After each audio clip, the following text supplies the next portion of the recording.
For the past year plus, ever since Bob Iger made his triumphant return that's been anything but triumphant, when he was supposed to turn everything around and blamed everything that happened that was wrong on Bob Chapek, whether it was because of COVID, whether it was because of the PR reactions that we got from the fight with the state of Florida, all of these things, Bob Iger made it seem like, there's just been a lot of mistakes made, and those things aren't going to happen on my watch. Disney CEO plans to quiet the noise in the culture war. Disney vows to stay quiet on politics moving forward. And it all ended up getting pushed onto Bob Chapek, even though we all knew that this shit started while Bob Iger was there. That the downfall of Disney, the introduction of identity politics, the push to get more and more radical, all of these things happened while Bob Iger was there. And even when he wasn't CEO, he was still chairman of the board. So despite so much of it falling on Bob Chapek's shoulders, now we actually have definitive proof that not only was Bob Iger very supportive of Chapek during this time, but he, in fact, was all in on getting, well, he says it's not getting political, but everybody understands what this means. This is from Christopher Rufo, exclusive. In January of 2021, then Disney chairman Bob Iger told employees he was committed to the company taking a stand on politics because of January 6th, and then praised himself for making Black Panther because it had black people in it. Actually, what happens? So keep in mind where we're at. This is a couple days after January 6th in 2021. This is following the Summer of Love, the George Floyd riots of 2020. He brings that up later, but it's fucking wild to hear this and then see what this dude's saying about it. Yeah, a lot of people made mistakes about getting too political. I mean, Bob has talked about this eloquently since he's become CEO. I'll say a couple of things about it. We've tended to shy away from politics. And in doing so, I think we've shied away from talking about issues that aren't political at all, like the issues that we're talking about today. Because we believe in doing so, maybe it looks like we're taking a stand. Well, in that reality, we should be taking a stand. I take responsibility for this. I was CEO for 15 years. And so I manage the company's public-facing processes and how we were portraying ourselves.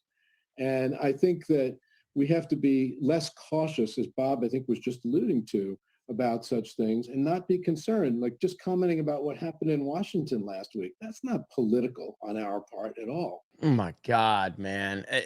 We talked about this last night on Main Event, and it's just like the more I listen to this, the more I watch this, it drives me crazy because there's people out there that will defend this nut job still, that pretend that this is not happening. This is the most blatant example of a leftist lunatic. And oh my God, man, like the fact that so they can't denounce the George Floyd Summer of Love riots. There's no hard line in the sand there. That's not bad behavior.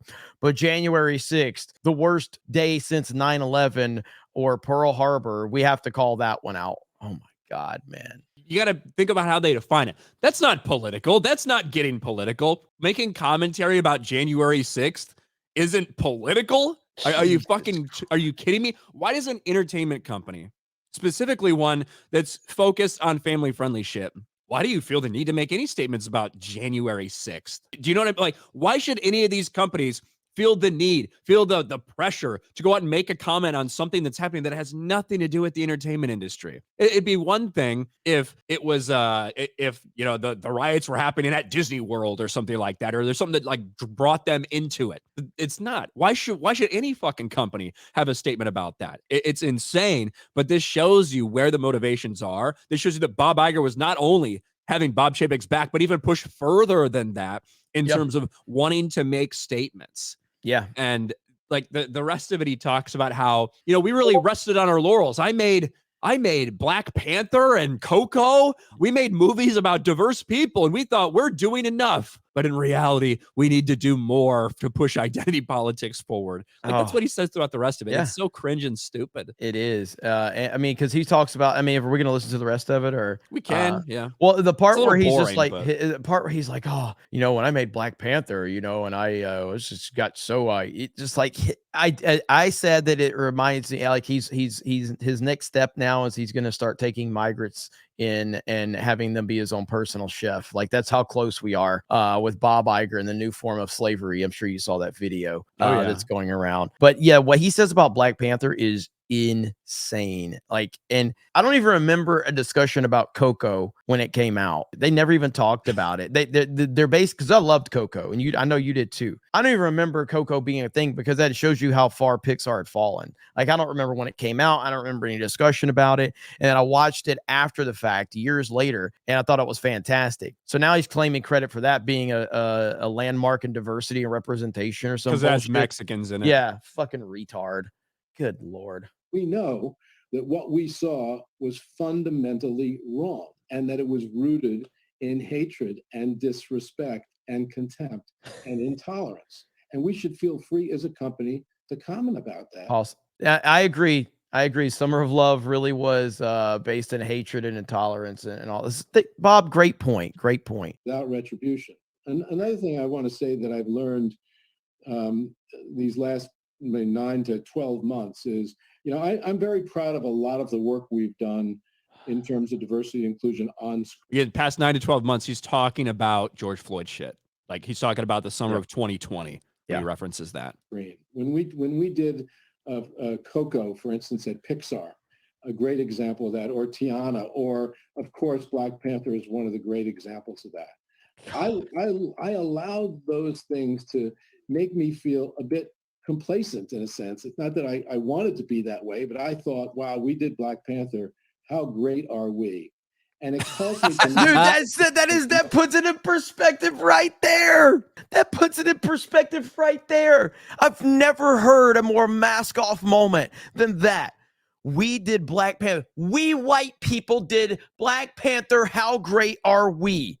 Holy shit. And this is him saying we clearly need to do more. We were too comfortable with what we did for Black people. We need to do more still. As I should have on the culture of the company and the environment and in the voices that were telling those stories, as opposed to just how they were being portrayed on the screen.